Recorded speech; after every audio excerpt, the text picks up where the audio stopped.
Hello everyone, welcome to Everything Arsenal. Back again with another live stream. A lot to discuss in this one. We've made an official offer for a new goalkeeper. We'll be discussing that, the latest on Calafiori, the latest on Nketiah, and a lot more. How are you guys in the chat? Let me know where you're watching from. And let's get straight into the news without wasting any time at all. Let's start with Dan Bentley. So David Ornstein earlier today reported that Arsenal make opening offer for Wolves goalkeeper Dan Bentley. Proposal immediately turned down. Well below Wolves' valuation of important squad member. Arsenal targeting 30-year-old Englishman as third choice to strengthen ranks in pre-season and beyond. So we've made an official offer for Dan Bentley, the Wolves goalkeeper. We talked about him a couple of days ago, but we've now made an official offer. And it has been turned down, as David Ornstein has reported. So what was the offer? This is the report from SR Collins. Arsenal have had a bid rejected for Wolves goalkeeper.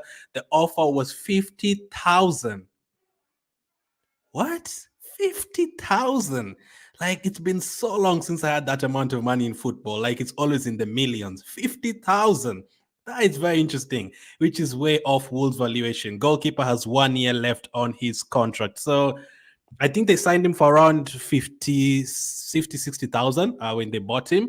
And he only has 1 year remaining on his contract. And the offer that we made for him was 50,000 and it was rejected. So the first thing that I learned from us offering the goalkeeper 50,000, I don't think this is going to be a second choice goalkeeper. There is no way you can buy a second choice goalkeeper for 50,000. If Raya gets injured, would you trust a 50,000 goalkeeper to come in to be a backup goalkeeper?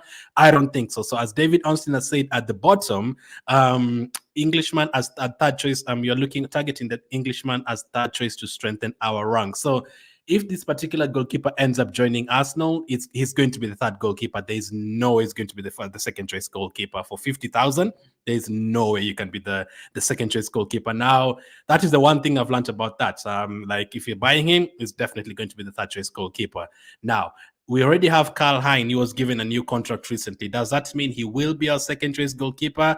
Or if Karl-Heinz stays and is not the second choice goalkeeper and is clearly not going to be the third choice goalkeeper, I think that means Karl-Heinz will be loaned out. I think that is going to be the case. I don't think Karl-Heinz will be here next season. He's going to be on loan, and then Dan Bentley will be the third choice goalkeeper if we do indeed sign him. We've offered them 50,000, and according to reports, they want 1 million. I don't think there's any way Arsenal jump from 50,000 to 1 million. But if they come onto an alternative and whatever, and they do buy him for, I don't know, 300,000 or 400,000, whatever it's going to be, we still need a second choice goalkeeper. So does that mean Ramsdale is going to stay at Arsenal, or does that mean you're going to buy another goalkeeper? Could we have a transfer window where we buy 3 goalkeepers? We've already signed Raya for 27 million. This guy Dan Bentley will be our third choice when we sign him, or if we sign him, and then that means we'll still need a second choice goalkeeper, unless Karl-Heinz will be the second choice keeper, which I doubt, unless they've seen enough of him to trust him enough.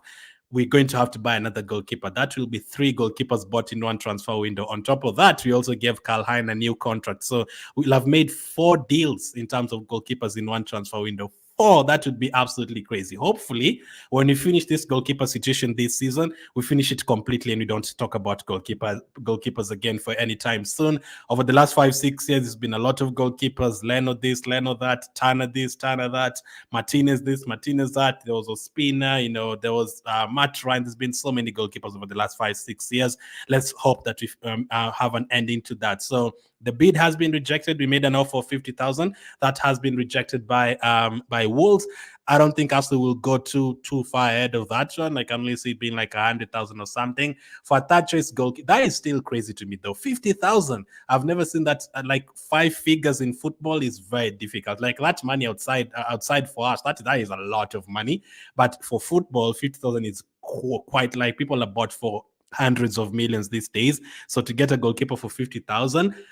I'm worried. When you get a goalkeeper for 50,000, that's very low. It's you remember when you signed Ranasson, it was like 1 million, and you get exactly what you pay for. So there's no chance he's going to be the second choice goalkeeper. So what will happen to Ramsdale? Does it mean Ramsdale will be here next season as a second choice goalkeeper, or will he be sold? Well, according to reports from the Sun, they do say Arsenal are ready to sell Aaron Ramsdale as Mikel Arteta searches for another backup goalkeeper.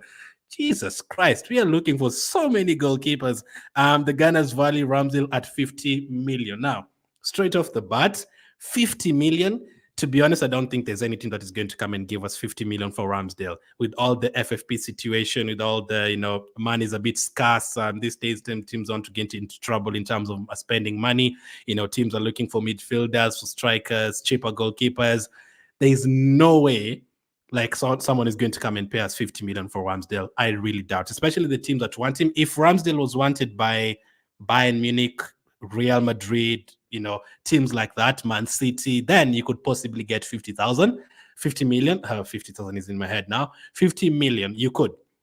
But the teams that would want Ramsdale, if, a team like Leicester, a team like Crystal Palace say they want Ramsdale, or a team like, I don't know, Fulham say they want Ramsdale, or Bournemouth say they want Ramsdale, they're not going to come and pay you 50 million. Those teams, there's no chance they're going to come and pay you 50 million. So we might have to, either keep Ramsdale next season and tell him, listen, there's no team that has offered enough money for you, and tell him next season you're going to play this, and these games, because I don't think anyone is going to pay that 50 million. That is a lot of money. So how much do you guys think we should be getting for Aaron Ramsdale? Do you think we should be making much more than that 50 million? Do you think it should be 40, 30? For me, I would have been happy, with 30 million. I know he's a very good goalkeeper for us for a couple of seasons, but considering last season he was on the bench a lot, I don't think anyone's going to give us 50,000. And the games that he played, the 2-3 games that he played, he made mistakes in. I don't think anyone is going to come and pay that money for him at the moment. So the goalkeeper situation is going to be very busy. I think this month we're going to hear a lot on the goalkeepers. We're waiting to hear the latest on Dan Bentley. Our first offer has been rejected. We're waiting to hear if any team in top table, any offer for Ramsdale. There's still links to Juan Garcia from Espanyol. Raya's just signed permanently. What will happen to Karl Hein? I did a video yesterday talking about all the done deals that have happened so far. We've gotten rid of 5 goalkeepers, including Okonkwo. There's 5 goalkeepers who've left Arsenal the last 2 weeks. 5. Like, I think 3 academy ones, plus Okonkwo, plus another one who was on loan. 5 goalkeepers have left Arsenal. So we had a lot of goalkeepers. Hopefully this situation is sorted right away, and Raya is our first choice goalkeeper. We get a second choice goalkeeper, and then Dan Bentley could be the third choice goalkeeper. But man, I've never had like so many goalkeepers being talked about in one transfer window. We've basically sorted our first choice goalkeeper. We're going to sort out our second choice goalkeeper and third choice goalkeeper in one transfer window. And also Ramsdale leaving, Okonkwo leaving, Karl Hein signing a new contract. It's absolutely crazy. But let's see what happens with that. So that's it on the goalkeeper situation. Next up, let's talk about just a little bit on Chido Obi, because some of you would be interested in that. Chido Obi, according to Academy Scoop, Nketiah held face-to-face talks with Chido Obi-Martin recently to discuss the striker's future at Arsenal. There's an increasing confidence that Arsenal will fend off interest from Bayern Munich to secure the Danes' long-term commitment. So good news. Looks like Chido Martin could end up staying at Arsenal. He's not going to leave. I still don't think it's like going to be the first team player or anything like that. I still think it's too early. We still need to see more of him in the under 18 and under 21, especially as a first choice striker or anything like that. Like, that is a proposition that has too much pressure at Arsenal right now. People are looking for players like Osimhen and Gyökeres, so we didn't really feel like Chido Obi-Martin come and fill in that gap. But I do want him to stay at Arsenal for sure. I think he has a bright future. An Academy Scoop has said that has talked to him one-on-one.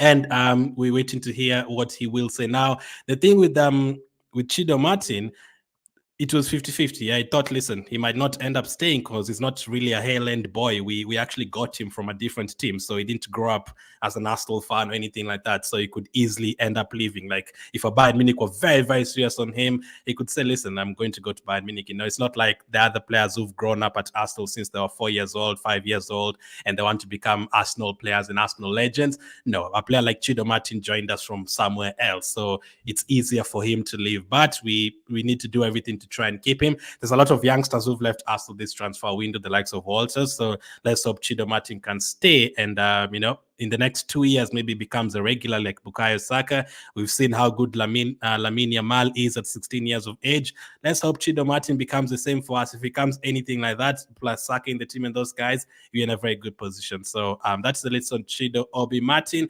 Arteta's had talks with him. Let's wait and see what he decides to do. I kind of feel as well, it was maybe his agent trying to get, a bigger contract or bigger promise in terms of him staying at Arsenal.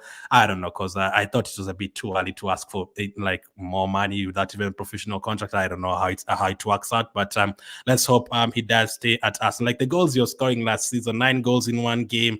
I think 7 goals in one game, a hat-trick on his debut. He scored so many goals last season. It is absolutely incredible. Let's cover the list on Nuno Tavares. Looking likely to be heading out, according to Fabrizio Romano. Arsenal have accepted Lazio's proposal to sign Nuno Tavares on loan with the obligation to buy. Fee is around 7 to 8 million euros. Arsenal will also have a sell-on clause. Negotiations are ongoing with Tavares' agents on personal terms. So this one is done. Nuno Tavares is not going to be an Arsenal player next season. For sure, I would be very surprised if Nuno Tavares ended up being an Arsenal player next season. He'll for sure leave, and Lazio have made that proposal of 7-8 million. I'm actually happy. I thought you weren't going to get any money for Nuno Tavares. I was a bit worried because we only signed him for 8 million. And since Tavares became an Arsenal player, let's be honest, his game has kind of, declined more than gone up. So you're talking about 3 million, 2 million. He went away to Marseille and did well, but at Nottingham Forest last season, he didn't play at all. There's like 3 games I remember from the top of my head. One was, I think 2 was at Arsenal. I think he was subbed off way before halftime. I think it was against Nottingham Forest. And there's another one as well. I think it was the Liverpool one that he made a mistake. And I think at Nottingham Forest as well, I've seen him being subbed off very early. So that is not a good sign. And he gets subbed off early by multiple managers in the first half of games. That is not a good sign. That means like they feel like that side of yours is a bit of a weakness. It's rare that you see players getting subbed off at halftime. So he's still young. That's the benefit of buying young players like this, Lokonga Tavares. If it doesn't work out, you can still sell them right away, get the same money you got for them, or make a profit. In Tavares' case, there will be a sell-on clause, as Fabrizio said. So if we do sell him for 7 million euros, and then he goes and does very well at Lazio for the next 2 seasons, and then they sell him for 30 million or something, then we can get at least like 5-6 million from that, depending on the percentage we have in the contract. So all the best to Nuno Tavares. He is definitely leaving. If Nuno Tavares was a very, very good left back, we'd not have been looking for a left back right now. Actually, if Tavares was a very good left back, maybe Zinchenko wouldn't even have been signed. Maybe even, a Tomiyasu or a Timber, one of them might not have been signed. Who knows? And maybe Tini would have left a long time ago. Maybe not have been looking for a left back right now. Like if Tavares came to Arsenal and became really good defensively and, overlapping and, inverting, we'd not have been looking for a left back right now. But one of the reasons we're looking for a left back right now is because Tavares is not really the answer. And as I've always said, I don't really blame Tavares and Lokonga. The time we signed them, Arsenal were a different team. We were looking to, qualify for the Europa League. We were looking to just get out to the group stage in the Europa League, get to the quarterfinal or something. Within those 3 years, we are now trying to get to 95 points to beat Man City. We were trying, last when we got to the quarterfinal of the Champions League. This is when we want to go 1 step further or 2 steps further. Who knows? So Tavares is not the answer for that. Lokonga is not the answer for that. We've moved on very quickly from the transfers we made from 2021. Apart from Odegaard and Ben White, who are still very, very much part of the team. So all the best to Nuno Tavares. It's not 100% certain. Arsenal have accepted the Lazio proposal, but I don't think it's 100% certain he'll go to Lazio, especially if the likes of Ajax come in with a late bid or something.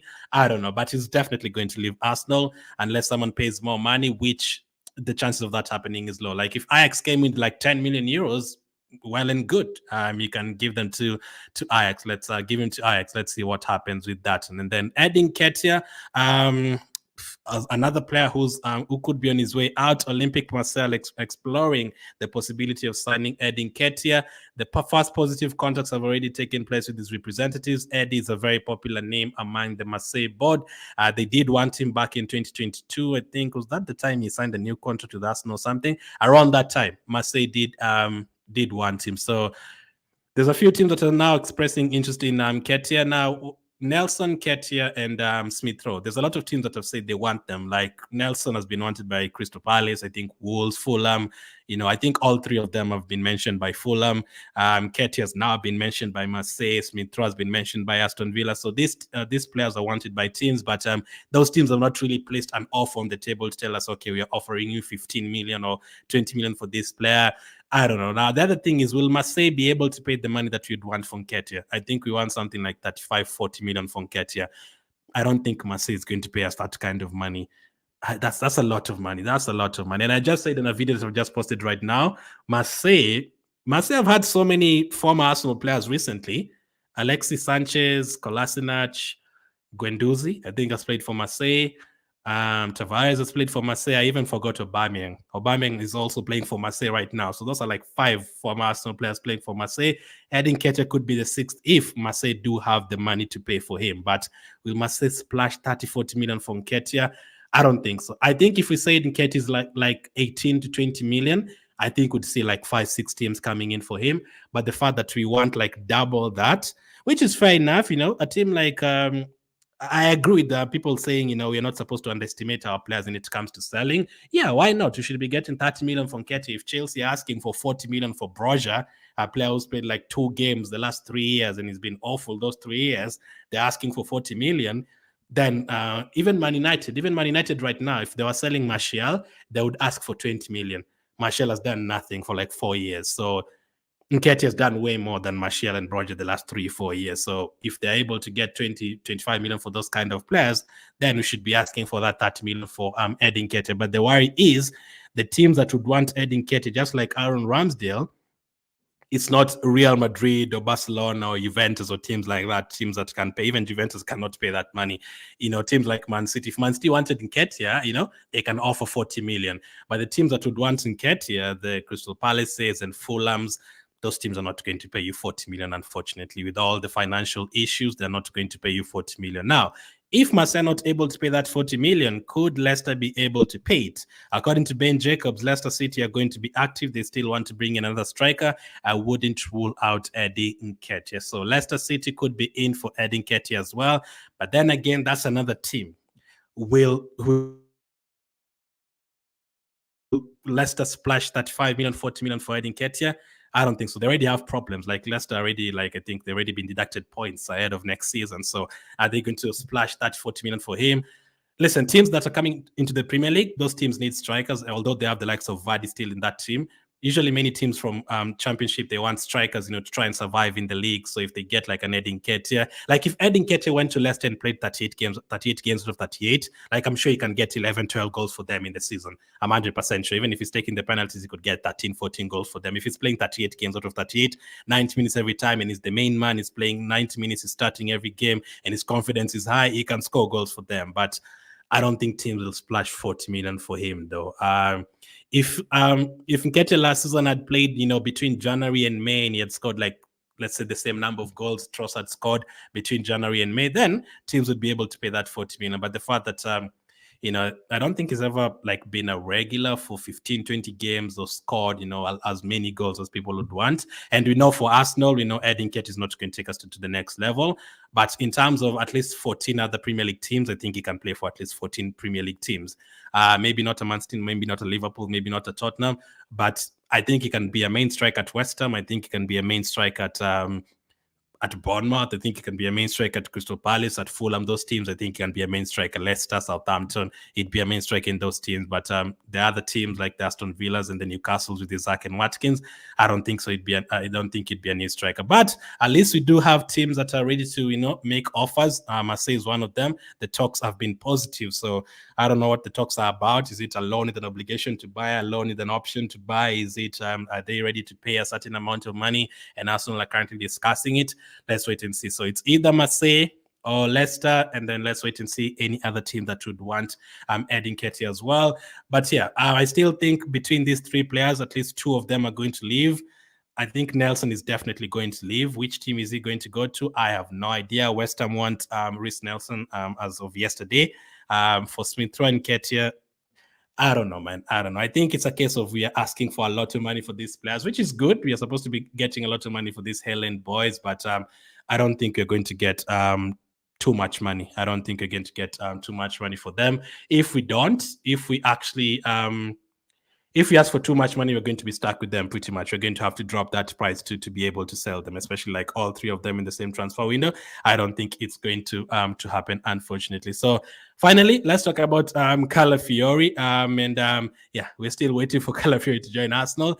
Graham Bailey said sources have informed HITC that Arsenal have reached the broad outline of an agreement with Bologna over Riccardo Calafiori, with both clubs now looking to hammer out terms. Mikel Arteta believes Calafiori would fit perfectly into his system at left back. So I still haven't changed my mind. I still think Calafiori will join Arsenal. When I'm still going to predict this week. But we've been told that in terms of medical and all that, we'll have to wait and see when Calafiori will be back from his holidays to get the medicals done. It is still going to carry over for a couple of more days, but he's still going to be an Arsenal player. For me, as I said yesterday, I'm already looking at other targets. In my head, Calafiori is still already an Arsenal player. Nothing is going to happen. He's not going to be hijacked. Fabrice has already confirmed no other team is interested in him right now. Bologna have a good relationship with Arsenal. They are currently discussing it. So I think it's a matter of Bologna wanting, significant bonuses and significant money, and Arsenal maybe being like 50 million euros plus he wants another extra like 5-8 million bonus. Nah, that's too much. Let's do this. Maybe not really in terms of paying you. We can't pay you 60 million, all that. I don't know. Let's wait and see what the bonuses say, or the installments. Maybe they want 40 million up front. Maybe Bologna want to be paid like 80% of that money right now. Maybe Arsenal are offering 60-70% right now. I don't know. Let's wait and see. But that's the list in terms of all the transfer news. The bid, we've made a bid for the Wolves goalkeeper that has been rejected. 50,000 is still crazy to me. The fact that you've offered 50,000, it's fair enough, because they actually bought him for, I think, 58,000. Wolves, they bought the goalkeeper for like 58,000. So that's why you're offering 50,000, and it's going to be a Thatcher's goalkeeper. David Ornstein has said so. I don't think you can spend too much money on a Thatcher's goalkeeper, but hopefully this is the last time you're talking about goalkeepers in terms of Arsenal transfer windows. Let me see what you guys are saying in the chat. Lloyd says, "My G, how are you?" Okay, I always forget. Let's see. There you go. How are you, Kagaba? Nice seeing you here. Good work, says Hadso. Thank you. How are you? Good evening.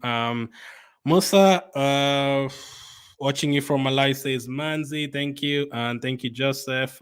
Thank you, Mindful. How are you? Why not just keep the 3 goalkeepers you already have, says Mindful.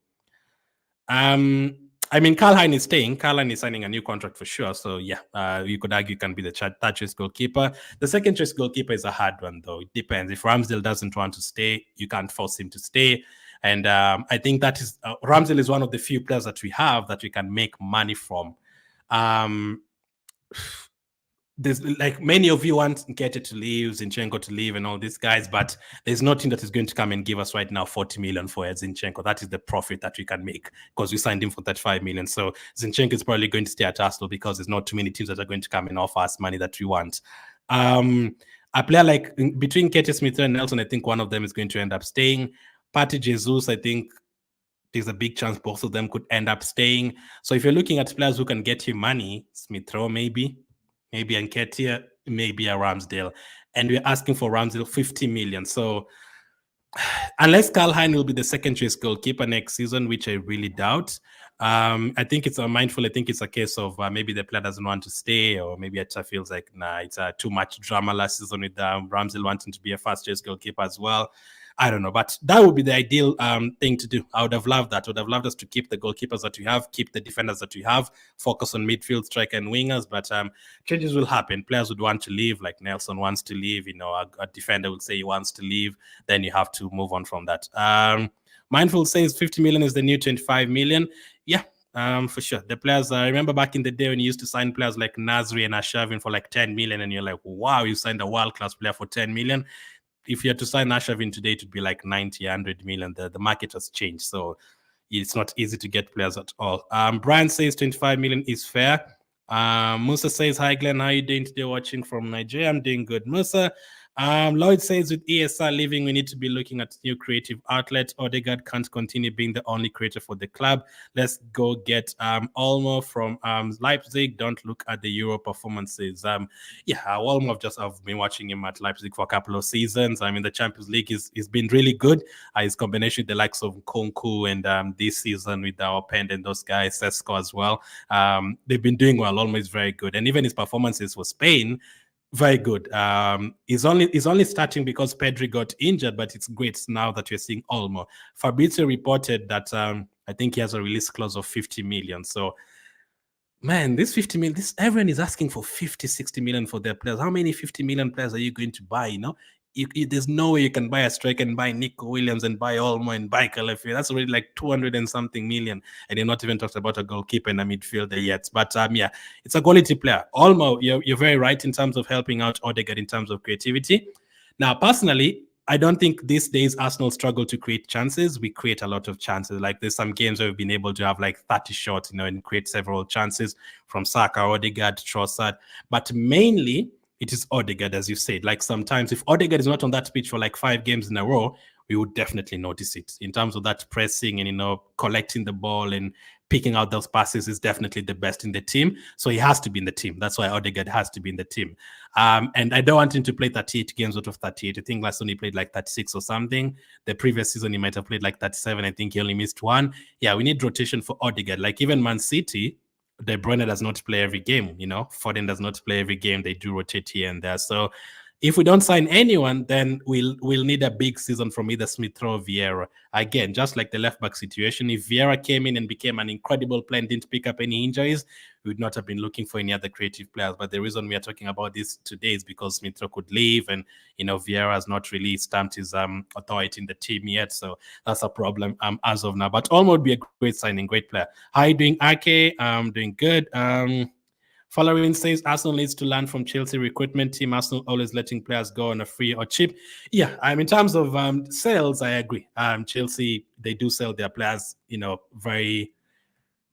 they're very good at selling players. Like they would even ask for 60 million for Gallagher. They got like 65 million for Havertz, 55 million for Mount. Like they're able to get a lot of money for their players. Like if Mount was an Arsenal player, would have sold him for like 20 million. So Chelsea able to convince that, yeah, this player is 60 million. And even if they sold Chalobah today, they would want like 35 million. They definitely do know how to sell. Like if you get someone from Chelsea who can help us sell players, that's great. Where I don't admire Chelsea is buying players. That one I don't admire them in terms of buying players. I think recently they've been buying a lot of average players. So in terms of that, we're way ahead of them. But in terms of selling, they're good. Even in terms of buying Hutchinson from Arsenal, and then a year later, they send him on loan and then they sell him for 25 million. That's really good business. I think we should also be doing that. You should adapt that from Chelsea. Go and pick up a youngster from elsewhere, send him on loan. He goes and does well, and then you sell him on. Musa says, what's the latest on Thomas Partey? Well, they did say he's part of the list of players that could be sold, but it depends if you're going to get a midfielder. I think midfield is a very tough position to get. Fofana, by the way, is close to joining at AC Milan, so that one is out. Douglas Luiz already gone to Juventus, that is out. So many Arsenal fans want Partey to stay. I also want Partey to stay for sure. Like if he's 100% fit, like don't think there's anyone who's as good as him in that position. But even if Partey stays, I still want us to get another midfielder, because if Partey gets injured again, we're in trouble again. We are being forced to play Jorginho and Rice every single day again without resting any of them, without having any bench options. So let's wait and see. Thomas Partey is only wanted by teams from Saudi Arabia. So I think for Thomas Partey's case, it's we don't really have to sell him. If teams come in with good offers from Saudi Arabia, then we might sell him. But if we don't get any good offers, then not. But remember, keeping Partey this season, it means you're going to lose him on a free very soon, because he's not going to get a new contract. We're going to lose him on a free if he does stay this season. Frank says Nketiah can be a main striker for Manchester United. Yeah, teams like that, Bournemouth, Southampton, Man United, teams like that, you can be a main striker there for sure. Like I didn't get it for Man United. I don't know, man. I think it's better than the likes of Martial. So he goes there and he starts for sure. Great work, Glenn. Do you think there's a possibility Arsenal to go back for Fadi Kadioglu and leave Calafiori? No, I think Calafiori is going to be an Arsenal player. Now, they did say there's rumors that the reason it's taking time is because Ateta really, really wants Calafiori, but there's a couple of people in the coaching team that are telling him, are you really sure about Calafiori? Should you really get him? Now, I don't think that's the case. I think it's a case of Bologna wanting maybe, bonuses and all that, and he's still discussing it. But it could be the case because Ateta really trusts his team. Set piece coach, the set pieces, who's taking the set pieces and all that signings, some of them go to our set piece coach. He's the one who makes most of those decisions. The goalkeeper who plays for Arsenal right now, David Raya, is not even really signed by Arteta. He was signed by the goalkeeping coach. So those are just examples. In terms of one-on-one talking with the players in discussions, Arteta doesn't even really do that. There's coaches in the team who do that for him. So I think he does listen to them. So if 5 of them told him, nah, we don't really want Calafiori in Osimhen, I think Arteta would listen to them and be like, okay, if 5 of my coaches, don't want this player, let's not get him. That could happen. But Calafiori, for me, I think Arteta still has the final decision, and he still feels like he's going to do a job at left back. I still think you're going to get him. I don't think you're also going to get Kadioglu. No. Although Kadioglu can play right wing, left wing, central midfield, I don't think you're going to get him, though. I think it's going to be Calafiori, and then we move on to the forward positions. I think this is the last defender we are buying for now. Good evening, Ali. Musa says, do you have an idea the jersey number Declan Rice will wear this season? I think it's going to be the same. I think Declan Rice has always worn 41. I think that is his number. I don't think it's going to change. I've forgotten the reason. I had somewhere saying him being interviewed and saying the reason he wears the 41. I've forgotten, but I don't think it's going to change. Joseph says, following from Lusaka, Zambia, says, Joseph, I appreciate it. And Trokon says, hi, Glenn, when will Arsenal sign Watkins or Osimhen? Watkins is definitely not going to happen. I wish it could. Not going to happen. For Osimhen, we have to be very patient with that. If Napoli don't drop the price, Osimhen is not going to leave Napoli. No team is going to buy Osimhen for 120 million euros. No team is going to pay that money. So unless they drop the price and Conte goes there during preseason, he says, why is Osimhen still here? Let's sell him.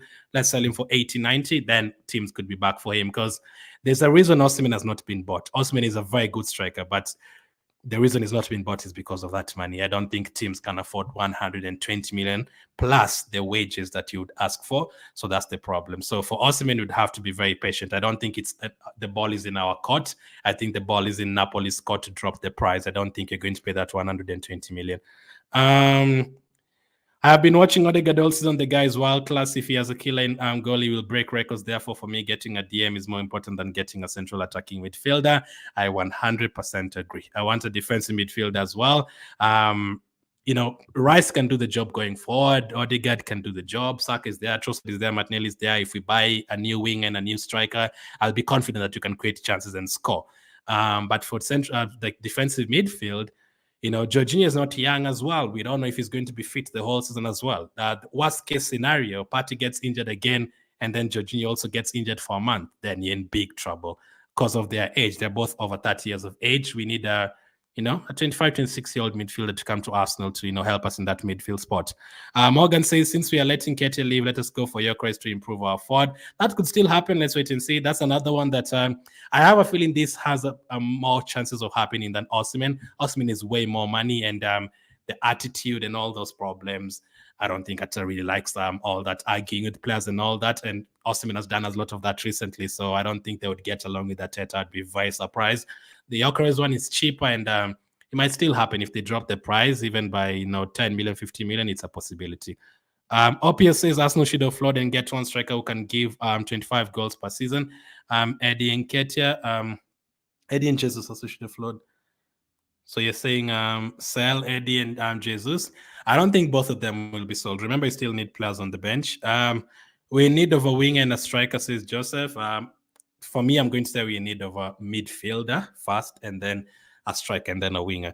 The thing with the winger, for me, at the beginning of the transfer window, I was not looking for wingers like Leao or Kvaratskhelia or even Nico Williams. I was just looking for a backup for Saka. So even if you get a 20 million pound player backup for Saka, I'd be okay with that. But midfield and striker, I wanted someone to take us to the next level. No problem with getting players like Nico Williams, but there's no way you can get Nico Williams and Eze and still get a striker. I don't think that is going to happen. So it's either 2 out of those 3 positions. So if we get a winger, we're not going to get an attacking midfielder. We could get a cheaper striker. So it depends. So for me, I'd rather spend a lot of money on the striker and then get a backup winger for cheap. If we had 100 million, I'd rather spend 80 million on a striker and then 20 million on a backup winger instead of 50 million for both of them.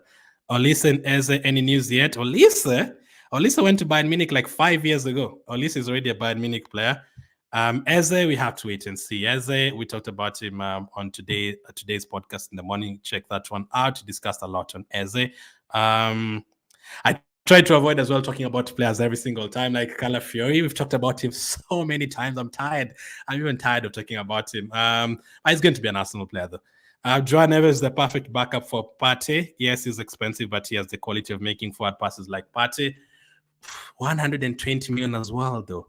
That's way too much money. And Joao Neves as well, it's just too much money. Depends on what your priority is. If you get a 120 million midfielder like Neves, you're not going to get a striker. It's not possible, especially since we've already signed Calafiori. You cannot get all of those positions. So I think it's a case of they have to decide which positions are really important for them, and then use that money there. The good thing this time, we've not really had about any budget, so I don't know how much Arteta and Edu are going to spend this transfer window. That's the thing. It's good. It means that there's no leaks in the team, and there's no talks about how much our budget is and all that. So it's a surprise for anyone. And I think a lot of the journalists are guessing, doing a lot of guessing in terms of the striker and the goalkeeper and all those situations. So it's good. Let's just hope you're surprised, and it's a good surprise. But I still want us to get a midfielder. Julia says, will Arsenal surely sign Merino? Again, another one that we have to wait and see. With Merino, do I still have it here? Yeah, this is what you were told yesterday. Also wants a central midfielder. One player of interest is Mikel Merino. They're not going to really follow his age and all that. He's 28 in June, but it allows his talent and physicality. And the relative youth of the squad, however, means they can add more experienced players when required, as they did with Jorginho and Trossard. So I think this player can definitely join. I think Merino is a definite possibility, especially if Arteta called him one-on-one, as we've been told. But again, with someone like a Merino, we have to be patient again. Spain are still at the Euros. We have to wait until next week to have any development on players, Merino and Nico Williams, players like that. We have to wait. And after the Euros, those players will go to their holidays for 2 weeks. So getting the Spanish players and the Dutch players and the English players right now, it's a bit difficult because of the years, both of them. So it needs to be patient, but it can definitely happen. Merino can definitely happen. It wouldn't be as expensive as the rest of the players like Joao Neves. We discussed that with Cozy as well in the morning. Merino, if Merino joins Arsenal, is more of a number 8. So does that mean Rice will be playing as a number 6 most of the time, or will it just be a backup? We have to wait and see. It's interesting, man. It's very interesting. Maker says, let Arteta buy Nico Williams from Athletic Bilbao. No matter what, we're not going to get centre forward. Kai Havertz and Jesus will be our centre forwards. I don't think we can be 100% sure about that. Anything can happen. Havertz, what I can tell you about Havertz is not going to be on the bench the next season. Havertz is definitely going to start games, whether it's going to be in midfield some games, whether it's going to be in a front two some games. Havertz is definitely going to start games. Jesus is the one I'm not 100% sure what Arteta is thinking about Jesus in terms of whether he's going to be starting or be on the bench or sold. I don't know what Arteta is thinking about Jesus, but in terms of striker, it could still happen. What we can say is maybe not an expensive striker if it can't happen, but we'd get a striker, even if it means 30-40 million striker. I don't know. I really think we need to sell. Zinchenko is not a good defender. He made lots of mistakes that cost us. Kivio, we should have kept him. The thing with this one is a lot of things. If you put both of them on the market, there's offers for Kivio, but there's no offers for Zinchenko. So, and as Kozi mentioned today morning, we talked about this too as well in detail. For Kivio, we bought him for very cheap. So even if we sold him for 25 million, that's a profit. But Zinchenko, we bought him for 35 million. So if you want to make a profit, you have to sell him for 50, which is not going to happen. So yeah, that's the thing. There's 5-6 teams that want Kivio, and no team has made an offer for Zinchenko. So teams have to want your players. That's the thing. You can't sell the players if no team wants them. You have to keep them. And I doubt that Arteta is going to sell Zinchenko, a player that he went and picked up personally from Man City recently. I don't think he's going to sell him right now. The solution for that, I'd say just play him in midfield. I don't think Zinchenko is a bad footballer. When it comes on the ball and controlling and passing in between the lines, I think he's very good. In terms of defending, he's not the best. So if he stays, maybe say he doesn't get used at left back or wherever he gets used in midfield, that would be better. I don't think they're going to be sold, both of them. That is is not possible because you'll need to buy another defender again up ahead of like on top of Calafiori. That would be way too much. But I appreciate you guys watching. As always, there's another video that has been posted. Same live stream tomorrow, same time. Thank you for watching, and catch up with you on the next one.